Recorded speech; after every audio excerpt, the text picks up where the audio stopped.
Welcome to Boring News from Not Boring, where we bring you the news as Polymarket sees it. I'm your host, Packy McCormick's voice, and my job is to put my mouth where your money is. Today is 12th of December, 2024, and here's a quick roundup of today's stories.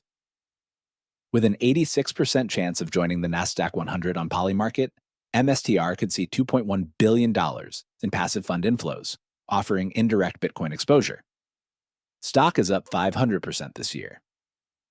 Odds are 92% on Polymarket against foreign origin for drones spotted near sensitive sites, sparking state and federal investigations. Polymarket is confident against the impeachment of South Korean president as protests intensify, as opposition lacks votes for a two-thirds majority. Let's hit today's stories in detail. MicroStrategy is in the spotlight as it eyes a spot in the Nasdaq 100 index during its December 2024 reconstitution. This would be a first for a company with significant Bitcoin reserves to join a major U.S. stock index. If added, it would mean passive funds like QQQ might need to buy around $2.1 billion in MSTR shares. Odds stand at 86% for its inclusion, with the announcement set for tomorrow. Under CEO Michael Saylor, MicroStrategy shifted from a business intelligence firm to a major Bitcoin holder.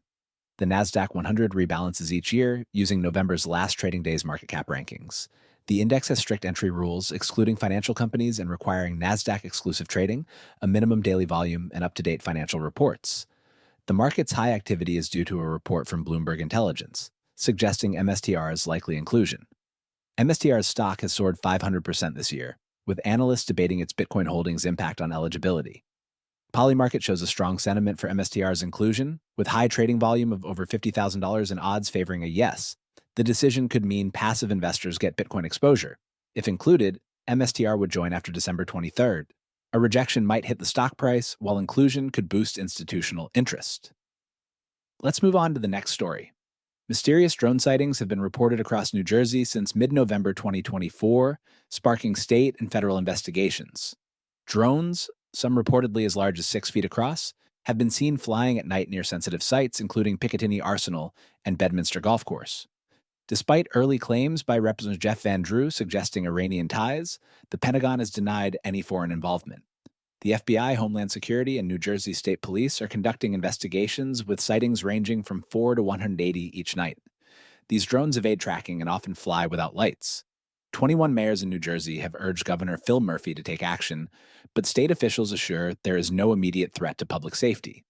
Temporary flight restrictions are now in place, and federal and state officials discuss the issue in closed-door meetings. On Polymarket, the trading opened December 11th, with odds strongly favoring no for foreign links at 92%, reflecting skepticism from investors with a volume of around $10,000. The Pentagon's denials and FBI statements further reinforce this stance, suggesting domestic sources are more likely. The implications of these sightings could lead to stricter drone laws and better tracking technologies. Lawmakers are considering legislation for radar enhancements, and expanded flight restrictions could follow. Let's move on to our last story. South Korea's political stage is intensifying as opposition parties submit a fresh motion to impeach President Yoon Suk-yeol. This comes after his controversial martial law declaration on December 3, 2024, which drew widespread condemnation. The initial impeachment attempt on December 7 failed, as only 195 lawmakers were present, 5 short of the 200-member quorum required.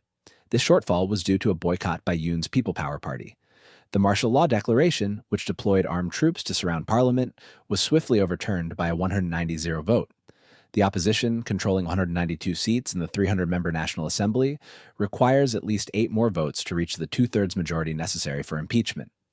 In response to the ongoing crisis, the National Assembly has called for Yoon's arrest on insurrection charges and approved a bill to appoint a special counsel to investigate the martial law declaration. Amid this political turmoil, massive protests continue to demand Yoon's resignation. On Polymarket, the odds of fewer than 180 MPs voting for impeachment have surged to 100%, with the decision under review and likely to be confirmed. This reflects a prevailing belief that the PPP's resistance will effectively block the necessary quorum. Trading activity has soared, with volume exceeding over $3 million and liquidity surpassing $1 million. As the crisis deepens, the Democratic Party plans to file weekly impeachment motions to maintain public pressure. If impeachment succeeds, Prime Minister Han Duck-soo would step in as acting president, while the Constitutional Court reviews the case. However, the court's operational challenges may delay any final decision, leaving the nation's political future uncertain. Each of the stories we covered today is ongoing and may change dramatically. For updates and detailed odds, head to polymarket.com.